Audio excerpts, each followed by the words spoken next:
You thought you could condemn me. You doubt. Death couldn't keep me from you. This changes everything. The last thing Kang Min-jae's bride said to him before he ordered her execution was that the catering was disappointing. 3 years later, standing in his courtyard in the rain with her hands in her pockets, the first thing she said was exactly the same thing. Some women bring flowers when they return from the dead. Zara Thompson brought receipts. Seoul had a particular smell on rainy October evenings: wet concrete, street food from the vendors near Itaewon, and the faint, expensive cologne of men who had done terrible things and paid someone else to feel guilty about it. Kang Min-jae stood at his office window on the 3rd floor of the most secure private residence in the city and understood, with the cold clarity that had made him the most feared man in the Korean underworld, that his entire understanding of the last 3 years had just walked through his front gates wearing a black coat. He had built this mansion the way he built everything, precisely, expensively, and with the specific intention that nothing entered without his permission. 16 cameras. 12 guards on rotation. Motion sensors along every perimeter wall that his head of security had once described, with barely concealed pride, as impossible to beat. The German shepherd at Min-jae's feet, a 4-year-old Belgian Malinois named Yul who had never once shown affection to any living human except Min-jae, lifted his head toward the window and made a sound that was not quite a growl. It was more like a quiet editorial comment. Min-jae had purchased Yul 8 months after the wedding, during a period he privately referred to as the redecorating phase: new furniture, new office layout, new dog, elaborate internal architecture designed to ensure that no corner of this building held a memory he hadn't personally authorized. It had worked reasonably well. He was, by every external measure, completely fine.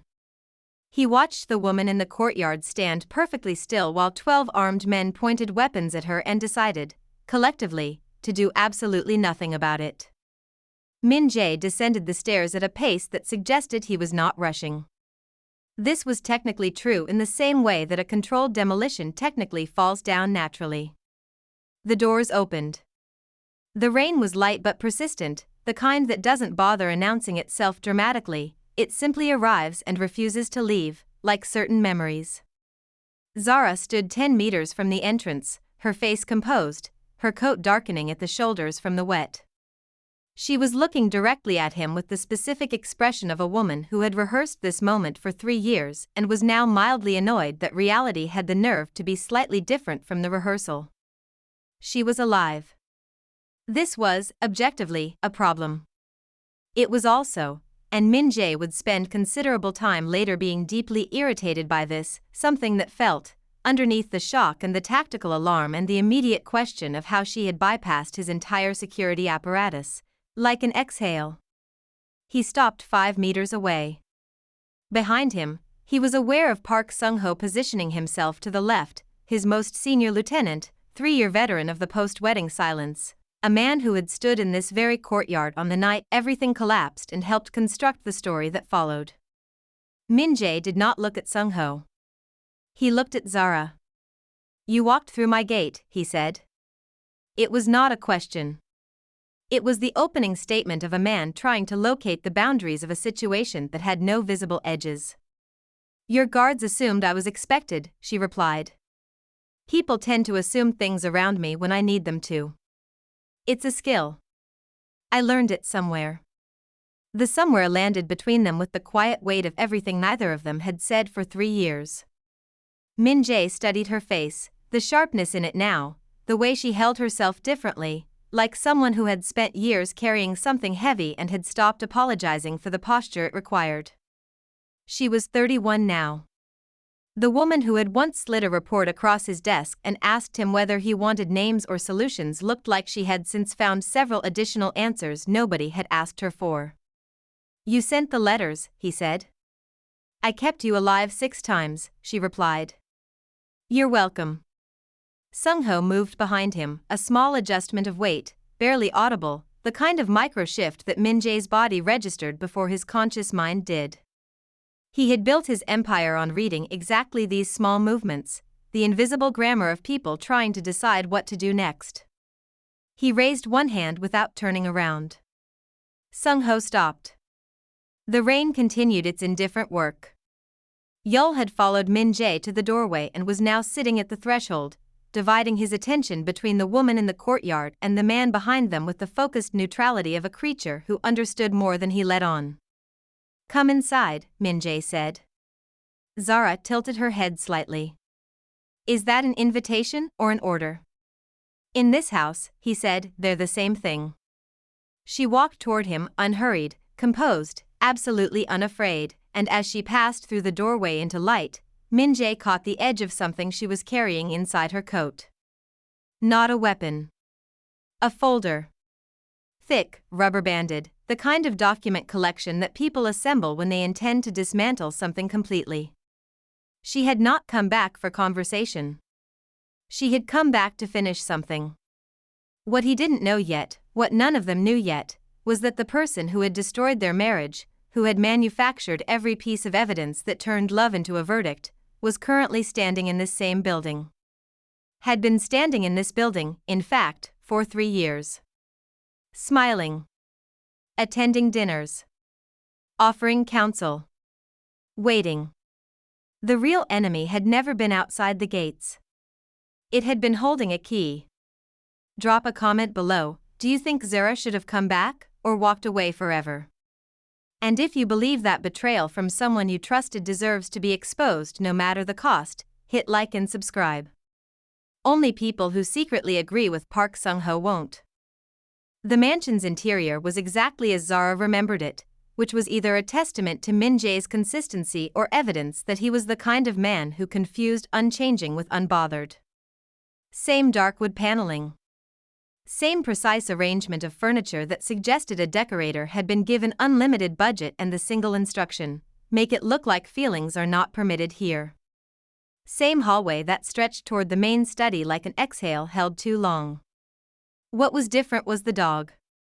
Yul walked beside Min-jae with the quiet authority of a creature who had appointed himself chief of security and took the role more seriously than half the humans on payroll.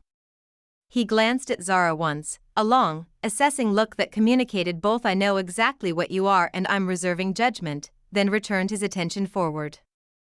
Zara respected this. She had always found animals more honest than their owners. Sung-ho followed at a distance that was close enough to be intentional and far enough to be deniable. Zara did not look at him. She had spent a considerable portion of 3 years deciding how she would handle the specific challenge of being in the same room as Park Sung-ho before the time was right, and the answer she had arrived at was, carefully, and with a face that gives him absolutely nothing. She gave him absolutely nothing. Min-jae led her into the study and closed the door. Sung-ho remained outside, an arrangement that told Zara 2 things simultaneously: that Min-jae still trusted his lieutenant enough to leave him unsupervised, and that Min-jae wanted this first conversation private. Both pieces of information were useful. She filed them beside everything else she already knew. The study was the one room that had changed. New desk, larger, darker, the kind of surface that communicated "I have signed things on this table that you cannot imagine." New shelving. But the chair behind the desk was positioned at the same slight angle it had always been, facing the window rather than the door, because Min-jae had never been the kind of man who needed to watch his entrance. He had always been more interested in what was outside than what was coming in. That habit, Zara knew, had almost gotten him killed twice in the last 18 months. She had stopped both attempts from a distance, using resources that had cost her significantly, and had sent the documentation in plain envelopes with no return address. He was alive partly because of his own formidable instincts and partly because she had decided, somewhere in a safe house in Busan while eating cold convenience store ramen and questioning every choice that had led to that moment, that she was not finished with Kang Min-jae. He gestured toward the chair across from his desk. She sat. He remained standing, another habit she recognized, the refusal to be at the same level as anyone he was assessing. She had found it mildly aggravating 3 years ago. She found it mildly aggravating now. Some things, apparently, survived even catastrophic matrimonial collapse. "You look well," he said. The words came out with the careful neutrality of a man who had considered several alternatives and selected the least revealing option. I survived an execution, she replied. The bar for well shifted somewhat. Something moved across his face, too fast, too controlled, almost invisible. She caught it anyway. She had always been able to read Min-jae in the spaces between what he chose to show, which had been one of the more inconvenient complications of working with him and a deeply inconvenient complication of marrying him. How, he said. One word. The entire question contained in it. Your head of security at the time had a standing arrangement with a mutual contact of mine, Zara said. He agreed, for reasons involving offshore transfers I won't detail tonight, to ensure that the execution order produced a great deal of noise, adequate smoke, a convincing explosion, and a body that was not mine. She paused. The body was a crash test dummy, incidentally. Your forensics team was not as thorough as they believed. Min-jae sat down. This, from a man who stood through everything, was significant. The letters, he said, started when I confirmed you were about to trust the wrong official with your northern routing information, she said. I sent the correction. You acted on it. It seemed productive, so I continued. For 3 years. You kept requiring saving. She kept her voice level.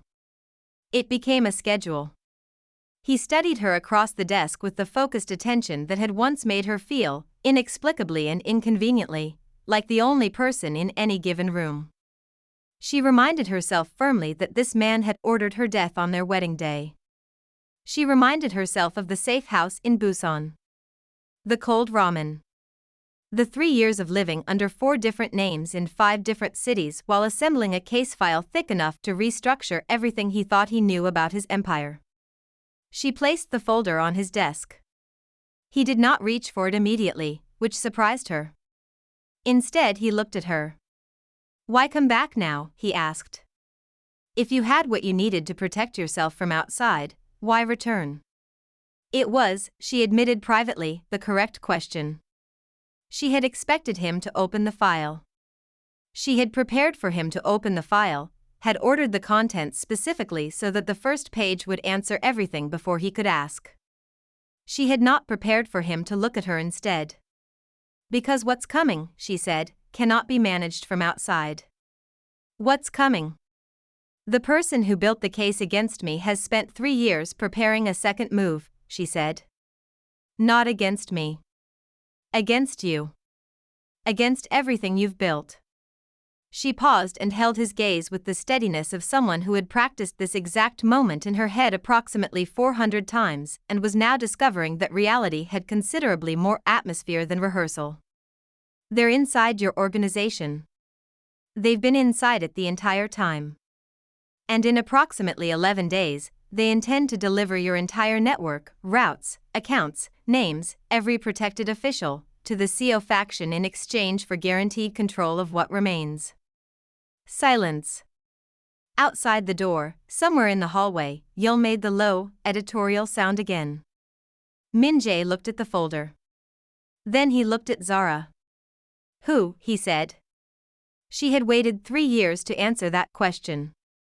She had crossed 4 cities, burned 2 identities, lost 7 months of sleep, and eaten an unconscionable amount of cold convenience store food to arrive at this exact moment. She told him. The color did not leave Min-jae's face, he was too controlled for that. But something behind his eyes shifted, tectonic and permanent, the way landscapes change after something underground finally moves. Because the name she gave him was not Park Sung-ho. It was someone much closer. It was someone who had sat at their wedding table. It was family. There is a particular kind of silence that follows the destruction of something a person believed was permanent. Not the silence of an empty room or the silence of a held breath, something older and heavier than both. The silence of a foundation crack discovered too late, spreading slowly through everything built above it while the building continues, oblivious, to stand. Kang Min-jae sat inside that silence for exactly 4 seconds. Zara counted. She had learned, over years of working with powerful men and the significantly more complex challenge of marrying one, that 4 seconds was the precise duration of genuine shock in a person trained never to show it. Less than 4 meant the information wasn't new. More than 4 meant they were constructing a response rather than experiencing a reaction. Min-jae sat in 4 seconds of absolute stillness, and then he picked up the folder. He read. Zara watched him read, which was its own particular experience, like watching a controlled demolition from a respectful distance. Page 1 landed. Then page 2. By page 5, the hand holding the folder had tightened almost imperceptibly, the knuckles shifting from bronze to pale at the edges, and Zara understood that whatever composure Min-jae was maintaining was now being maintained through considerable structural effort. The name she had given him was Kang Hyun-woo. His uncle. The man who had sat 3 seats from the head table at their wedding. Who had raised a toast to the couple with a warmth so convincing that Zara, even knowing what she now knew, could still access the precise memory of it, his smile, his measured words about family and legacy and the importance of choosing the right partner. The performance had been extraordinary. She had spent 3 years being professionally furious about how good it was. Hyun-woo was 61, publicly a retired logistics consultant, privately the original architect of half the empire's infrastructure. He had built the northern corridor routes before Min-jae was old enough to drive. He had introduced Min-jae to his first protected official. He had mentored, guided, and positioned his nephew for 20 years with the patient dedication of a man who had very specific plans for what that nephew would eventually build. What Min-jae had not known, what nobody had known except Hyun-woo and a very small circle of people who were no longer alive to discuss it, was that the Seo faction had owned a piece of Hyun-woo for 11 years. A debt, initially. Then a partnership.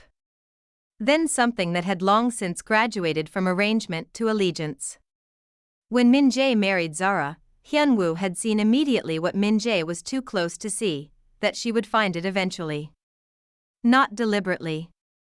Simply because Zara Thompson, given access to financial records and the particular brand of quiet intelligence she carried like a second skeleton, would follow numbers wherever they led. And they led, if you followed them far enough and carefully enough, directly to 11 years of hidden transfers, ghost accounts, and a loyalty structure that would unravel Min-jae's empire from its own foundation. Hyun-woo had not manufactured the evidence against Zara because he hated her. He had manufactured it because she was good at her job. This, Zara had decided somewhere around month 14 of her exile, was almost a compliment. She had chosen not to receive it as one. Min-jae set the folder down on page 12. Not because he had stopped reading, because he needed both hands free, and the specific thing both hands needed to do was press flat against the desk surface in the way of a man preventing himself from doing several other things instead. How long have you known? He asked. 13 months for certainty, she said. Another 14 months of suspicion before that. You had this for over a year and you didn't, he stopped. Reorganized. The letters. The letters kept you alive, she said.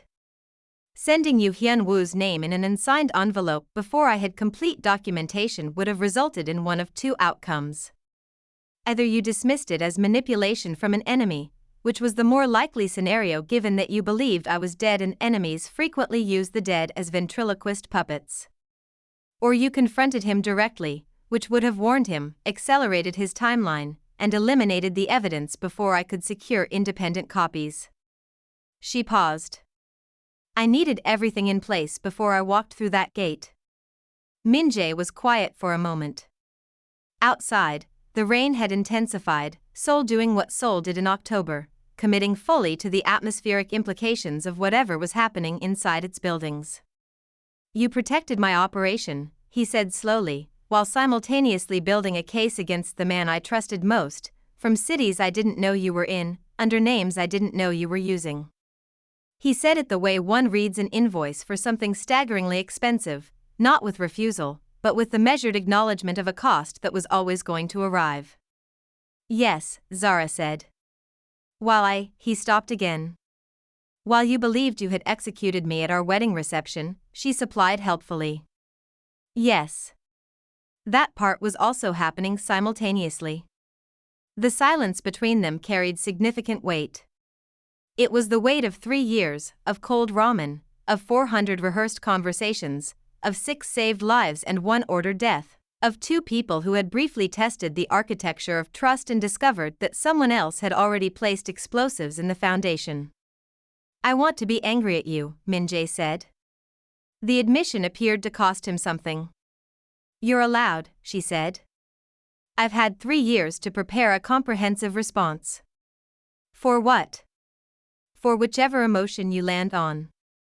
She held his gaze. I prepared for anger, denial, tactical skepticism, and what I estimated was a 15% probability of genuine remorse. I have responses for all of them. Something shifted in his expression, not quite the ghost of something that might, in a different architectural arrangement of circumstances, have been the beginning of something that resembled amusement. He buried it efficiently. He was very good at that. And if I had simply had you detained when you walked through the gate, he asked. I left copies of everything with 3 separate contacts in 3 separate countries, she said. Timed releases. If I don't make contact within 48 hours, everything in that folder goes simultaneously to the Financial Intelligence Unit, Interpol's sole liaison, and a journalist at the Jungang Ilbo who has been waiting 18 months for something exactly this interesting. She tilted her head slightly. I wasn't naive enough to walk in here without an exit architecture. Min-jae looked at her for a long moment. You built a dead man's switch, he said. I built several, she replied. I had time. He stood. Moved to the window, the old habit, looking out rather than in, reading what was outside while the inside sorted itself. Zara waited. She was, by this point, exceptionally good at waiting. Hyun-woo is coming to dinner Thursday, Min-jae said finally.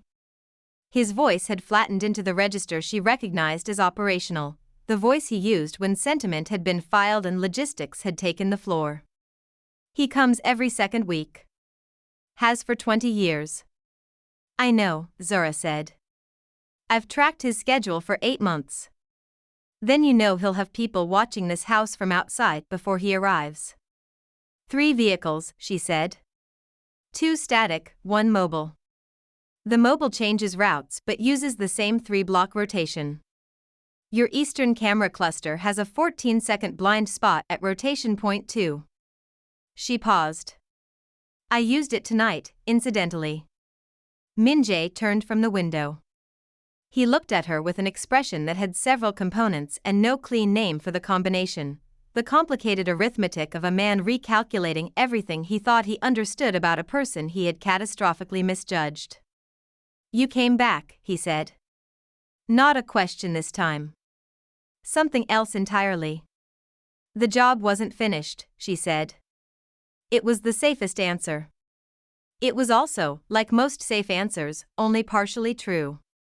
Thursday arrived the way dangerous things often do, dressed like something ordinary.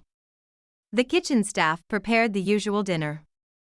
The usual wine was pulled from the usual cellar. Min-jae sat at the head of the usual table in the usual suit, looking like a man who had spent the last 3 days in completely normal circumstances rather than secretly restructuring his entire understanding of his life while hiding his resurrected wife in the East Wing guest suite that his household staff had been told, very firmly, was undergoing maintenance. The East Wing was not undergoing maintenance. It was undergoing Zara.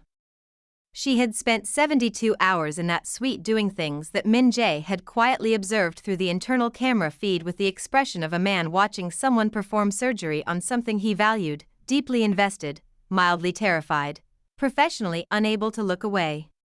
She had converted the writing desk into a war room.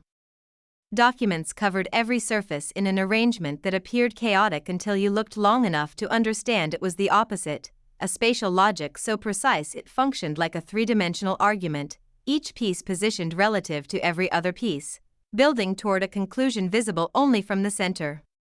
She had also, on the second night, eaten an entire plate of the kitchen's japchae while reviewing financial records, pausing only to make occasional margin notes and once to audibly inform a bank statement that it was, and she had used this word specifically, embarrassing.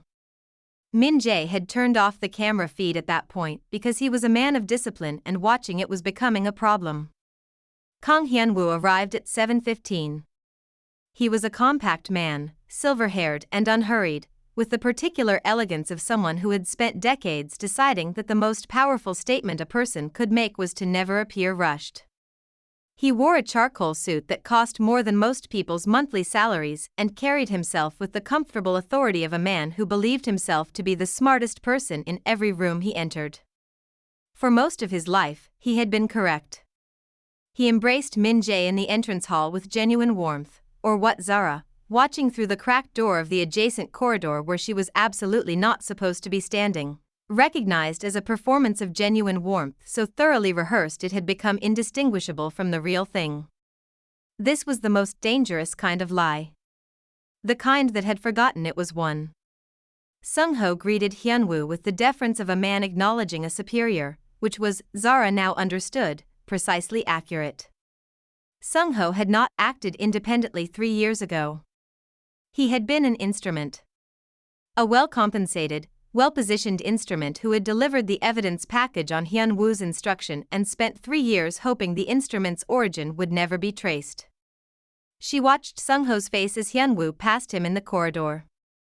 She saw the thing she had expected to see, a micro-expression lasting less than a second, the specific flicker of a man in the presence of the person who owned his silence. Not fear exactly. More like the look of someone who has sold something and occasionally, in quiet moments, regrets the transaction. Zara filed it. Dinner proceeded with the civilized choreography of people performing normalcy for each other across a table full of excellent food and catastrophic subtext. Hyun-woo spoke about the economic climate, about a construction project he was nominally consulting on in Incheon, about a mutual acquaintance's recent business expansion with the polished ease of a man accustomed to filling silence with words that cost nothing and revealed less. Min-jae listened, responded at the appropriate intervals, and ate his food with the composed attention of someone who was not, under any circumstances, thinking about the woman 3 rooms away who had spent 3 years dismantling the man sitting across from him. He was doing this very well. Zara had told him, during their preparation session the previous evening, conducted at opposite ends of the study with the careful physical spacing of 2 people who had decided, without discussing it, that proximity required a separate negotiation they were not yet having, that the objective of this dinner was not confrontation. The objective was confirmation. Hyun-woo did not yet know Zara was alive. This was their single largest advantage and it had an expiration date. "There's a development I wanted your counsel on," Min-jae said, as the main course was cleared. He kept his voice at the register of mild professional interest, the tone of a nephew consulting a trusted elder. "Something came across my desk this week. An anomaly in the northern account structure." Hyun-woo's expression did not change. This was, Zara had warned, what would happen. The man was extraordinary under pressure. But his hand, resting beside his wine glass, moved approximately 4 millimeters. She saw it from the doorway. 4 millimeters was enough. "What kind of anomaly?" Hyun-woo asked. "Transfer pattern I didn't recognize," Min-jae said. "Small amounts, irregular intervals, cycling through 3 intermediary accounts before landing somewhere outside my normal network visibility." He paused, lifting his own wine glass with the unhurried ease of a man sharing a minor administrative puzzle. "My analysts flagged it as potentially external interference. Someone running a shadow structure inside the organization." The 4 millimeters became 6. "That's concerning," Hyun-woo said warmly. "You want me to look at it?" "I thought you might have seen this pattern before," Min-jae said. "Given your history with the infrastructure." Something happened behind Hyun-woo's eyes, too fast, too disciplined, almost invisible. "Almost." "Send me the files," he said. "I'll review them tonight." Which was, Zara knew, the moment they needed. Not a confession. Not a confrontation. Simply Hyun-woo reaching, reflexively, for the files, because a man managing a shadow structure inside an organization cannot resist knowing exactly what has been discovered about it. It was the same instinct that made guilty people Google their own crimes. The need to measure the distance between what they'd done and what was known. When he reached for those files, he would use the access pathway he'd used for 11 years. And that pathway would tell them everything they still needed. Min-jae's phone buzzed once on the table. He glanced at it briefly, a gesture so natural, so unremarkable, that Hyun-woo registered nothing. Zara had sent 2 words from the East Wing. "We're ready." What followed happened in the space of 40 minutes and restructured everything. The files Min-jae sent Hyun-woo were real, but they were also monitored, wrapped in a layer of tracking architecture that Zara had spent Tuesday night constructing with the focused energy of someone who had been waiting 3 years to build exactly this trap. When Hyun-woo accessed them from his personal device, the pathway he used illuminated 11 years of hidden network activity like a city seen from above at night, suddenly, completely, all at once. Account structures. Communication logs. Transfer histories.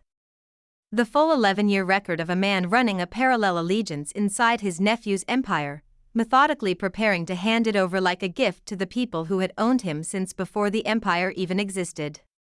And there, embedded in the oldest files, cleanest and most damning of all, the original commission for the evidence package against Zara Thompson.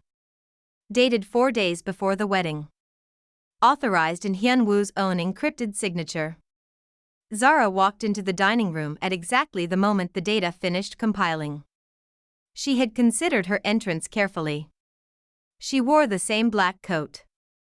She felt this was thematically appropriate. Hyun-woo looked up from his phone. The color left his face, not gradually, not with the polite courtesy of a slow revelation, but all at once, completely, like a light switched off. For the first time in what was probably decades, Kang Hyun-woo looked like a man who had run out of performance. "Hello," Zara said pleasantly. "I have some notes on your accounting. There is a specific etiquette to confronting a man who tried to have you killed at your own wedding reception." Zara had given this considerable thought during 3 years of exile, across 5 cities and 4 identities and an unconscionable volume of convenience store ramen. She had considered dramatic. She had considered cold. She had briefly, during a particularly difficult month in Busan, considered a level of theatrical that would have required props. She had ultimately landed on pleasant, because nothing unsettles a man who has spent decades controlling rooms quite like a woman who refuses to perform the distress he caused her. She pulled out a chair and sat down at the dinner table. Hyun-woo had not moved. He was still holding his phone with both hands in the manner of a man who had just watched it become a detonator. Across the table, Min-jae was watching his uncle with the still, dangerous attention of a person who has spent 4 days absorbing a betrayal and has finally arrived at the far side of it where something colder than anger lives. Sung-ho, standing near the doorway, had gone the specific color of a man understanding that the architecture of his own safety had just been condemned. "You're dead," Hyun-woo said. He said it quietly, almost privately, like a man correcting a factual error in a document. Repeatedly reported, Zara agreed. Never confirmed by anyone who checked thoroughly. She reached across the table and helped herself to the remaining wine with the unhurried ease of someone settling in for a conversation they had been looking forward to. "The crash test dummy was a nice touch," I thought. "Your forensics team gave it a very respectful examination. How am I here, or how much do I have?" She tilted her head. Because the answer to the second question makes the first one irrelevant. Hyun-woo looked at Min-jae. This was, Zara noted, instinct, the reflex of a man who had spent 20 years being the authority in a room looking toward the person he expected to manage the situation on his behalf. 20 years of positioning, mentorship, and carefully constructed trust, and in the moment of genuine crisis, his first move was still to look at his nephew for rescue. The human capacity for self-deception, Zara reflected, was genuinely extraordinary. Min-jae met his uncle's eyes. He said nothing. which was, in the grammar of Kang Min-jae, a complete sentence. Hyun-woo was, to his credit, not a man who collapsed easily. He set his phone on the table with the deliberate care of someone buying time through physical action, and when he looked back up, some version of his composure had returned, not the full architecture of it, but enough to stand behind. "Whatever she's told you," he said to Min-jae, his voice finding its register again, "consider the source. A woman with documented financial connections to our enemies, who disappeared the night of her own execution, who has spent 3 years operating outside any legitimate framework. The documentation was yours," Min-jae said. The 4 words landed like a door closing. "The transfers, the audio recording, the payment history," Min-jae continued, his voice carrying the flat precision of a man reading from a ledger rather than expressing an emotion. "All of it originated from accounts you controlled through 3 shell structures I didn't know existed until 72 hours ago. The audio was spliced, technically sophisticated work, actually. The original recordings were legitimate business calls. Someone spent considerable time and resource resequencing them." He paused. "You always did appreciate thoroughness." Hyun-woo's jaw tightened. "The CO arrangement," Min-jae said. 11 years. The silence that followed was the specific silence of a truth that has been kept so long it has grown roots. The kind that doesn't fall when exposed, it has to be excavated. "I built this," Hyun-woo said finally. His voice had changed registers, lower now, stripped of the social warmth, something older and harder underneath. "Everything you have, every route, every contact, every protected official, I built the architecture before you were old enough to understand what it was. I handed it to you. I watched you expand it, refine it, take credit for an empire that had my fingerprints on its foundation before your name was on a single door. And sold it to the people I spent 15 years fighting," Min-jae said. "Preserved it," Hyun-woo said sharply. "The CO faction was always going to win the Northern Corridor. I negotiated a structure where our assets survived the transition rather than getting dismantled in a war you couldn't win. I was protecting the investment." "You were protecting yours," Zara said. Hyun-woo looked at her with an expression that contained, beneath the composure and the justification and the elaborate architecture of a man who had spent decades believing his own counsel, something she hadn't expected. Respect. Not warmth. Not remorse. Respect, the cold, professional acknowledgement of one competent person for another. "You found everything," he said. "I had time," she replied. "And motivation. I underestimated you." "Most people do," she said. "It's actually quite useful." Sung-ho moved. Not toward the door, toward Min-jae, which told Zara everything about which calculation he had made in the last 60 seconds. A man protecting his primary asset.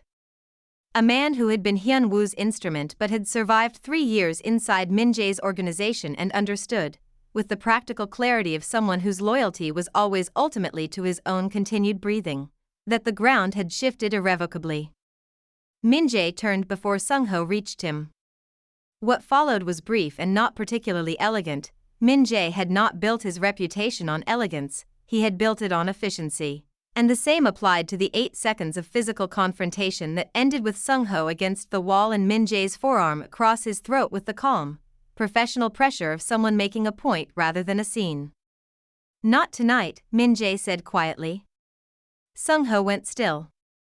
Yul, who had been lying near the doorway with the studied disengagement of a creature above this kind of drama, lifted his head and looked at Sung-ho with an expression that communicated, "I could have told you," with considerable clarity. Hyun-woo had not moved during any of this. He sat at the table, hands folded, watching his nephew with something that might have been grief if grief were something he permitted himself. He was 61 years old. He had spent 40 of those years building, managing, calculating. He had made a decision 11 years ago that had seemed, at the time, like the only rational option, and had spent every year since building justifications around it until the justifications had become the story and the story had become the truth he lived inside. Zara understood this mechanism. She did not excuse it. But she understood it. The 11 days, she said to Hyunwoo. The handover schedule. The CO faction is expecting delivery of the network access package. Hyunwoo looked at her. You're going to call them, she said. Tonight. And you're going to tell them the delivery is delayed indefinitely due to a complication in the asset structure. And why, Hyunwoo said carefully, would I do that? Zara slid a single page across the table. Not from the main folder, a separate document, clean and simple, containing 2 columns. The left column was a list of what she had. The right column was a list of what happened to it, and to whom, if Hyunwoo declined. He read it. He read it again. The right column was, by design, comprehensive. The call, Zara said pleasantly, takes approximately 4 minutes. I've drafted the language if you'd find that helpful. Kang Hyunwoo, the man who had built an empire and then quietly arranged to sell it, who had manufactured a betrayal and watched it detonate at a wedding reception, who had spent 3 years waiting for a threat he believed he had already eliminated, picked up his phone and made the call. If you've ever watched someone justify a betrayal until they convinced themselves it was wisdom, drop a comment below. Because what Hyunwoo did wasn't confusion. It was a choice. Hit like if you believe accountability matters, even when it comes wrapped in family. Subscribe if you're here for the rest, because the reckoning has only just started. The morning after Hyunwoo made his call, Seoul did what Seoul always did. It continued existing at full volume, entirely indifferent to the private catastrophes of powerful men. Street vendors opened. Traffic accumulated. Somewhere in Gangnam, a politician who owed Min-jae 3 favors was giving a press conference about civic responsibility with the practiced sincerity of a man who had never experienced any. Inside the mansion, things were quieter and considerably more complicated. Hyunwoo had been escorted to a secured room on the ground floor, not a cell. Min-jae did not have cells in his home because he was a legitimate businessman with several legal enterprises and absolutely no infrastructure for detaining people, but a room that locked from the outside and contained no external communication devices and a bed that was, Min-jae had ensured, perfectly comfortable because he was not his uncle and he did not manufacture suffering for people who were no longer threats. Sung-ho was in an adjacent room having what Min-jae had described to his security team as a conversation about career trajectory. Zara was in the kitchen. This had surprised everyone, including Zara herself. She had intended to return to the East Wing after the dinner confrontation, to organize documentation and begin the process of preparing formal disclosures to the 3 contacts holding her timed releases. She had a system. The system had a sequence. The sequence did not include standing in Min-jae's kitchen at 11:30 at night making tea because the adrenaline of 3 years of exile culminating in a single dinner had apparently burned through every reserve she possessed and her body had simply stopped cooperating with the plan. She found the kettle. She found the tea. She stood at the kitchen counter in the enormous, silent house and listened to the water heat and thought about nothing in particular, which was the first time in 3 years she had thought about nothing in particular, and discovered that nothing in particular felt, unexpectedly, like something.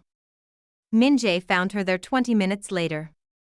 He stopped in the doorway in the manner of a man who had followed the light without fully deciding to and was now reassessing the decision.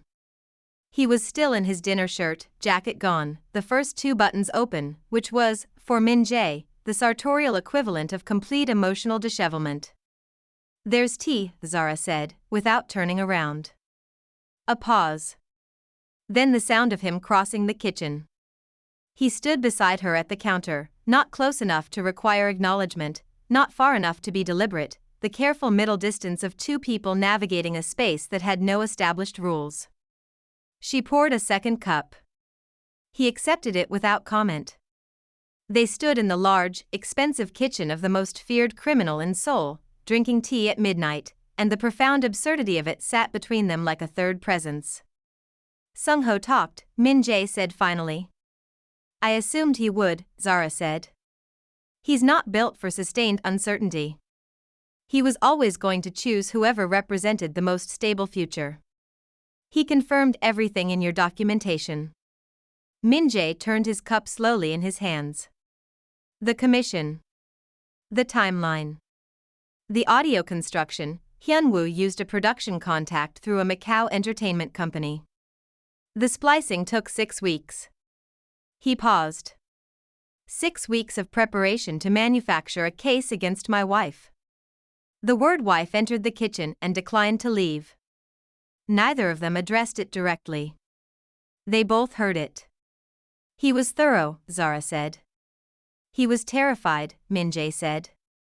Of you. Specifically. He looked at her profile, the composed set of her face, the particular stillness she carried that he had once catalogued as professional and later understood was something more structural than that. He told Sung-ho, when he commissioned the package, that you would dismantle everything if given access to 18 more months of records. A pause. He was correct. It took 22 months, Zara said. He gave me slightly too much credit. Or not enough time.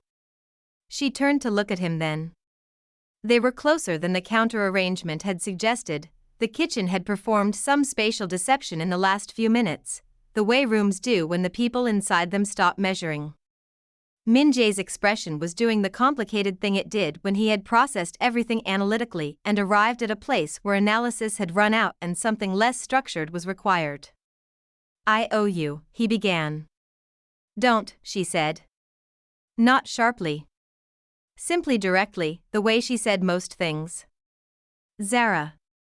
An apology from you right now is 3 years too late and 11 days too early, she said. We still have a network exposure to manage, disclosure documentation to file, and a CO faction that will figure out within the week that their delivery isn't delayed, it's cancelled permanently. She held his gaze. There is a sequence to this. Let me finish the sequence. He was quiet for a moment. You always did that, he said. Did what? Turned the thing that needed saying into a logistics problem, he said.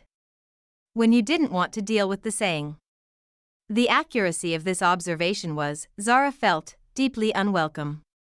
I deal with what's in front of me, she said. I know, he said. I'm in front of you. The next 4 days moved with the particular compressed intensity of people dismantling something dangerous on a deadline. Zara worked. This was her natural state, not frantic, not performative, simply the focused and relentless application of intelligence to a problem that had a shape she understood. The documentation went to her 3 external contacts in verified packages, timed to release in 30 days unless actively cancelled, enough runway to complete the process, enough pressure to ensure nobody lost momentum. The network exposure required surgery rather than amputation. Not everything Hyun-woo had built was compromised. The man had, whatever his allegiances, constructed infrastructure of genuine quality. What needed excising were the 11 years of shadow access, the 3 CO-facing accounts, and 4 officials whose cooperation had been purchased by someone other than Min-jae without Min-jae's knowledge. Min-jae handled the officials personally.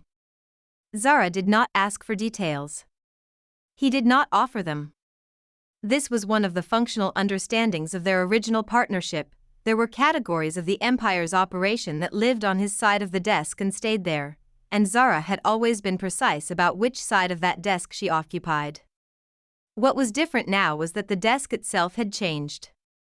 She noticed it on the 3rd day.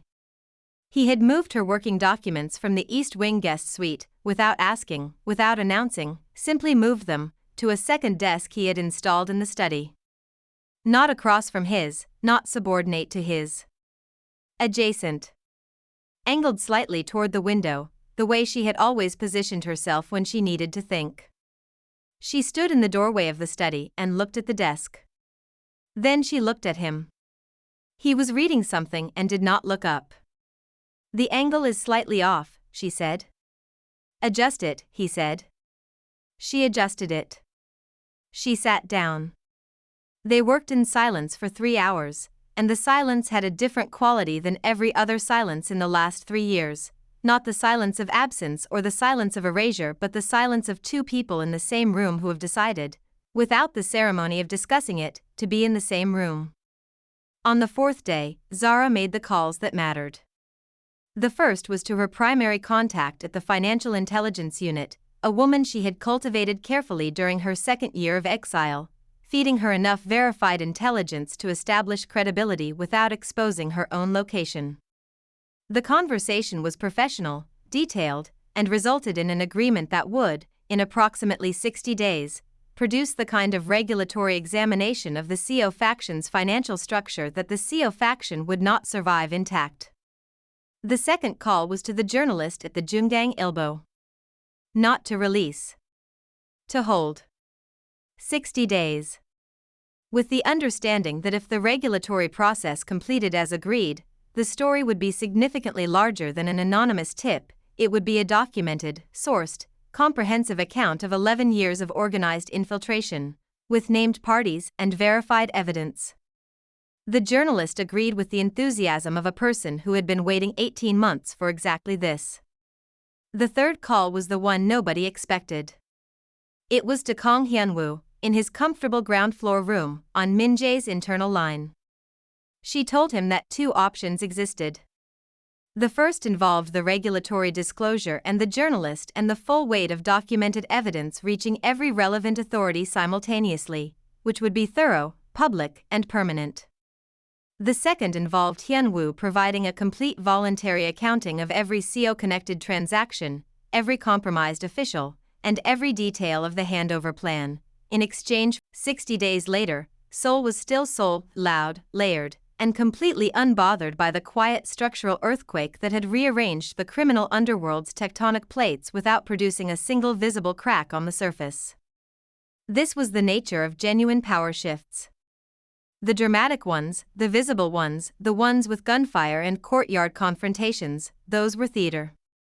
The real ones happened in documents, in phone calls, in rooms where two people sat at adjacent desks and systematically dismantled 11 years of carefully constructed rot. The CO faction's financial structure did not survive the regulatory examination. It did not survive it in the specific, comprehensive way that Zara had designed. Not a collapse but a controlled demolition, each load-bearing element removed in sequence so that the whole came down cleanly, without debris landing on anything she intended to keep standing. 3 senior CO executives faced charges that would occupy their legal teams for years. 2 compromised officials quietly resigned for personal reasons that the press accepted with the credulous ease of people who preferred tidy explanations. The Jungang Ilbo journalist published a piece of such surgical precision that it won 2 awards and generated the kind of public conversation that made 4 additional officials suddenly remember urgent reasons to cooperate with investigators. Park Sung-ho, in exchange for a complete accounting of his role in the evidence fabrication and 3 years of subsequent silence, received an arrangement that removed him from Min-jae's organization permanently and quietly, without ceremony, without headlines, and with enough of a financial settlement to relocate to a city where nobody knew his name. He accepted this with the visible relief of a man who had spent 3 years waiting for a consequence and found the actual consequence considerably more survivable than the waiting. Kang Hyun-woo's accounting took 11 days to complete. It was, as Zara had anticipated, comprehensive. The man's record-keeping was extraordinary, which was both infuriating and useful. He provided dates, amounts, contact names, and communication records going back to the original CO arrangement with the methodical thoroughness of someone who had always known, in some deep and unexamined place, that this moment would arrive eventually and had kept everything organized against it. When it was done, he sat across from Min-jae in that same ground floor room and said nothing for a long time. Then he said, "Your father would have done the same thing I did." Min-jae considered this. "My father," he said, "is not the standard I use." He left the room. He did not look back. Zara, waiting in the hallway, watched him come through the door and read in his face the particular exhaustion of someone who has finished grieving something they didn't know they were grieving until it was over, not the marriage, not the 3 years, but the uncle. The mentor. The man who had shaped 20 years of his understanding of how the world operated and had been, in the foundation of it, building something else entirely. She didn't say anything. He stopped beside her in the hallway. They stood there for a moment, just that, just standing, in the quiet of a house that had finally stopped holding secrets like structural damage. "It's done," he said. "The administrative portion," she said. "Yes." He looked at her. "And the other portion?" She met his eyes. The other portion was the one that had no documents, no sequence, no external contacts holding timed releases. The other portion was the 3 years that existed between the wedding and the courtyard, between the order he had given and the gate she had walked through, and everything that lived inside that span of time that neither of them had addressed directly because addressing it required setting down the work, and the work had been, for both of them, the structure that made everything else navigable. The work was finished. They were standing in a hallway with no remaining logistics between them. "I looked for evidence that the evidence was false," Min-jae said. His voice was steady and quiet, the voice he used when something cost him and he was going to say it anyway. After the first month. He stopped. Reorganized. "I looked for 2 weeks. I told myself I was being thorough. I told myself it was standard verification." He paused. "I found nothing because I was looking in the wrong places. Because Hyunwoo knew exactly which places I would check."